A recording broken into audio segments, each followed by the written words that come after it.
Hi friends, ഞാനിന്ന് share ചെയ്യാൻ പോകുന്നത് എല്ലാ വീട്ടമ്മമാർക്ക് ഡെയിലി യൂസ്ഫുള്ളായ നല്ല കിടിലൻ ടിപ്സുകളുമായിട്ടാണ്. അപ്പോൾ വീഡിയോ സ്കിപ്പ് ചെയ്യാതെ കാണുക. അതേപോലെ എൻ്റെ ഈ ചാനൽ ആദ്യമായിട്ട് ആരെങ്കിലും കാണുന്നവരുണ്ടെങ്കിൽ പ്ലീസ് ഒന്ന് സബ്സ്ക്രൈബ് ചെയ്ത് സപ്പോർട്ട് ചെയ്യാനും കൂടി മറക്കരുത്. അപ്പോൾ നമുക്ക് ഇന്നത്തെ ഫസ്റ്റ് ടിപ്പിലോട്ട് കിടക്കാം. അപ്പോൾ പല്ലി, പാറ്റ, ഈച്ച എന്നിവയൊക്കെ ഒന്നിച്ച് തുരത്താൻ പറ്റുന്ന നല്ലൊരു കിടിലൻ കിഴിയാണ് ഞാൻ ഉണ്ടാക്കുന്നത്. അപ്പോൾ അതിനായിട്ട് നമുക്ക് ഇതേപോലെ ഒരു കോട്ടൻ്റെ ഒരു കഷ്ണം തുണി എടുക്കാം. അതിനകത്ത് ഞാൻ കാപ്പിപ്പൊടിയാണ് ഇട്ട് കൊടുക്കുന്നത്.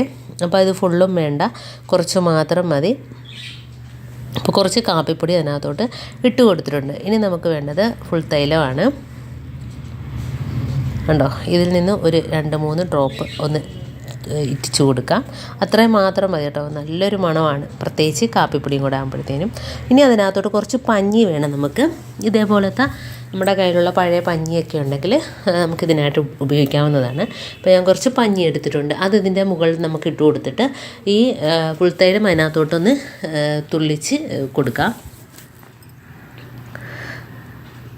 2-3 തുള്ളിയായിട്ട് നമുക്കൊന്ന് അതിനകത്ത് ഒഴിച്ചു കൊടുക്കാം. അപ്പോൾ കാപ്പിപ്പൊടി വേണമെങ്കിൽ ഒരു സ്വല്പം കൂടെ നമുക്ക് എടുക്കാം കേട്ടോ. ഇതിപ്പോൾ ഞാൻ ആ ഒരു പാക്കറ്റിൻ്റെ കുറച്ച് മാത്രമേ എടുത്തിട്ടുള്ളൂ. നമുക്ക് വേണ്ട ഈ പഞ്ഞിക്കകത്ത് നമുക്ക് ഫുൾ തൈലം ഇറ്റിച്ച് കൊടുക്കാം. അപ്പോൾ 2-3 തുള്ളി മതിയാവും കേട്ടോ. നല്ലൊരു മണമാണ്, അറിയാലോ. കാപ്പിപ്പൊടിയും ഫുൾത്തൈലം കൂടെ ചേരുമ്പോഴുള്ള മണം നല്ല കിടിലൻ മണമാണ്. അപ്പോൾ ഈ ഒരു മണം അടിച്ചിട്ട് തന്നെ നമ്മൾ കിഴി കെട്ടി വയ്ക്കുമ്പോഴത്തേനും പല്ലി, പാറ്റ, ഈച്ച, ചെറിയ ഈച്ച ഉണ്ടല്ലോ, അപ്പോൾ അതിൻ്റെ ശല്യം ഒന്നും ഇല്ലാതാവും. അപ്പോൾ ഇതേപോലെ ഒന്ന് കിഴി കെട്ടി കൊടുക്കുക. അപ്പോൾ ഇതുപോലെ കിഴികെട്ടി നമുക്ക് എവിടെ വേണേലും വെച്ച് കൊടുക്കാം കേട്ടോ. അപ്പോൾ നമ്മൾ എവിടെയാണോ നമുക്ക് പല്ലി, പാറ്റ ശല്യം കൂടുതൽ, കബോർഡിനകത്താണോ അത് കിച്ചണിലാണോ എവിടെയാണെന്ന് വെച്ചാൽ നമുക്ക് അതിനകത്തോട്ട് ഇതേപോലെ വെച്ച് കൊടുക്കാം. അതേപോലെ ജനലിലാണെങ്കിൽ നമുക്ക് തൂക്കിയിട്ട് കൊടുക്കാം. കാരണം നമ്മൾ മീനും ഇറച്ചിയൊക്കെ പൊരിക്കുമ്പോഴത്തേക്കും ഒരു ബാഡ് സ്മെല്ല് ഉണ്ടല്ലോ, അത് ഒഴിവായി കിട്ടും, നല്ലൊരു മണം കിട്ടും. അപ്പോൾ ഈ ഒരു മണം അടിച്ചിട്ട് തന്നെ നമുക്ക് ഈ ഒരു ശല്യങ്ങളൊന്നും ഇല്ലാതാവും. അപ്പോൾ വീട്ടിലുള്ള നിസ്സാര സാധനങ്ങൾ വെച്ചിട്ട് ചെയ്യാവുന്ന ഒരു കിടിലൻ ഐഡിയയാണിത്. ഇതിപ്പോൾ നമുക്ക് ജനലിനകത്ത് തൂക്കിയിട്ടുണ്ടെങ്കിൽ ഇതേപോലെ ഒന്ന് അഴിച്ചിട്ട് ജനൽ കമ്പിയിൽ തൂക്കിയിട്ട് കൊടുത്താൽ മതി. നമ്മുടെ ഗ്യാസ് അടുപ്പിൻ്റെയൊക്കെ തൊട്ട് അടുത്തായിട്ട് ഇതുപോലെ ഇട്ട് കൊടുക്കുകയാണെങ്കിൽ ഒരു ബാഡ് സ്മെല്ലെല്ലാം ഒഴിവാക്കി കിട്ടും കേട്ടോ. അപ്പോൾ നമ്മൾ കിച്ചണിൽ മീനൊക്കെ വറുക്കുന്നതിൻ്റെയൊക്കെ ആ ഒരു സ്മെല്ല് പോയി കിട്ടും. അപ്പോൾ ഇതേപോലെ ജനൽ കമ്പിയിലിടാം.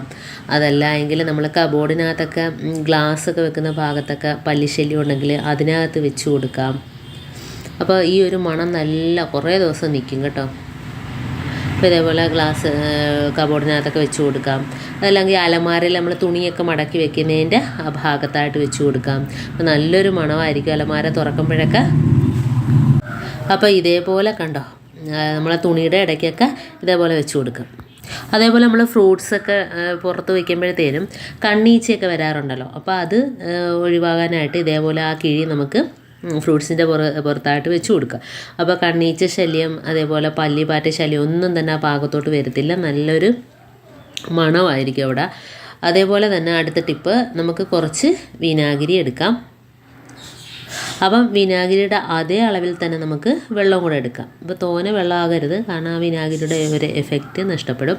അപ്പോൾ വിനാഗിരിയുടെ അതേ അളവിൽ തന്നെ വെള്ളം എടുക്കുക. അതേ അളവിൽ തന്നെ ഞാൻ വെള്ളം കൂടെ ഒഴിച്ചു കൊടുക്കുന്നുണ്ട്. ഇനി നമുക്കൊരു ടവൽ വെച്ചിട്ട് നമുക്ക് കണ്ണീച്ച വരുന്ന ഭാഗത്ത്, ഈച്ച വരുന്ന, പല്ലി, പാറ്റയൊക്കെ വരുന്ന ഭാഗത്തെല്ലാം ഇത് വെച്ചൊന്ന് തുടച്ചു കൊടുക്കട്ടെ. ഈ ഒരു തുണി ഇതിനകത്തോട്ട് ഇനി ഞാൻ ഒഴിച്ചു കൊടുക്കുന്നത് ഇത് 2-3 തുള്ളിയാണ്.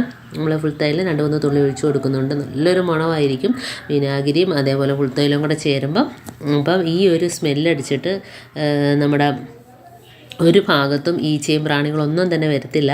അപ്പോൾ ഈ ഒരു വെള്ളം നമുക്ക് കിച്ചൺ സീവിലൊക്കെ സിങ്കിനകത്തൊക്കെ ഒഴിച്ചു കൊടുക്കാം. അതിനകത്തുനിന്ന് വരുന്ന പാറ്റ കുഞ്ഞുങ്ങളുടെയൊക്കെ ശല്യം ഒഴിവാക്കി കിട്ടും. അതേപോലെ ഇത് വെച്ചിട്ട് നമുക്ക് ഡൈനിങ് ടേബിൾ നമ്മൾ കഴിക്കുന്ന ഭക്ഷണം കഴിക്കുന്നിടത്തും അതേപോലെ കിച്ചണിലെ ടൈലും ഗ്യാസ് അടുപ്പും എല്ലാം ഈ ഒരു വെള്ളം വെച്ചിട്ട് തുടച്ചു കൊടുക്കുക.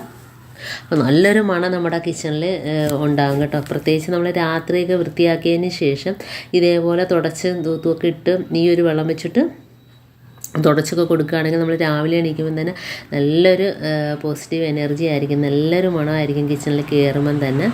അപ്പോൾ ഇതേപോലെയൊക്കെ ചെയ്ത് കൊടുക്കുക. ഇതുകൊണ്ടൊക്കെ നമ്മുടെ പാറ്റാപ്പല്ലി ശല്യമൊക്കെ ഒഴിവാക്കി കിട്ടും. വെറുതെ കെമിക്കൽ കാര്യങ്ങളൊക്കെ മേടിച്ചിട്ട് സ്പ്രേ ചെയ്യുന്നതിനേക്കാളും നമുക്ക് വീട്ടിൽ ധൈര്യമായിട്ട് വീട്ടിലെ നിസ്സാര സാധനങ്ങൾ വെച്ചിട്ട് ചെയ്തെടുക്കാൻ പറ്റുന്ന സൂപ്പർ ഐഡിയ ആണ് ഞാൻ ഇപ്പോൾ കാണിച്ചത്. ഇനി ബാക്കി ഇതേപോലെ നമുക്ക് ഈ ഒരു സൊല്യൂഷൻ ഉണ്ടെങ്കിൽ തന്നെ നമുക്ക് കിച്ചണിൽ ഇതേപോലെ വെച്ചിരുന്നാൽ മതി. ആ ഒരു സ്മെല്ല് അവിടെ നിന്നിട്ട് നമുക്ക് എത്ര ദിവസം വേണേലും ആ ഒരു സ്മെല്ല് അവിടെ നിൽക്കും കേട്ടോ. അപ്പോൾ ഇതേപോലെ വെച്ച് കൊടുക്കുക. അതേപോലെ നമ്മുടെ ബാത്റൂമിൽ വേണമെങ്കിലും വെച്ച് കൊടുക്കുക കേട്ടോ. ഇതേപോലെ കുറച്ച് വിനാഗിരിയും പുൽത്തൈലവും വെള്ളം കൂടെ ഒഴിച്ചിട്ട് ഉള്ള മിക്സ് നമുക്ക് ബാത്റൂമിൽ വേണമെങ്കിലും വെച്ച് കൊടുക്കാം. അപ്പോൾ ഇന്നത്തെ എൻ്റെ ഈ കൊച്ചു ടിപ്സ് നിങ്ങൾക്ക് ഇഷ്ടമായിരിക്കുന്നു. ഇത് ഏതെങ്കിലും യൂസ്ഫുള്ളായിട്ട് തോന്നിയിട്ടുണ്ടെങ്കിൽ ഒന്ന് ലൈക്ക് ചെയ്യാനും കമൻറ്റ് ചെയ്യാനും സബ്സ്ക്രൈബ് ചെയ്യാനും മറക്കരുത്. ബെല്ലൈക്കൻ എനേബിൾ ചെയ്യാനും മറക്കരുത്. മാത്രമേ ഞാനിടുന്ന ഓരോ വീഡിയോസ് നിങ്ങളുടെ മുമ്പിൽ നോട്ടിഫിക്കേഷനായി എത്തുകയുള്ളൂ. അപ്പോൾ ഇനിയും നല്ല നല്ല ടിപ്സുകളുമായിട്ട് വീണ്ടും കാണാം. അതുവരേക്കും താങ്ക്സ് ഫോർ വാച്ചിങ്.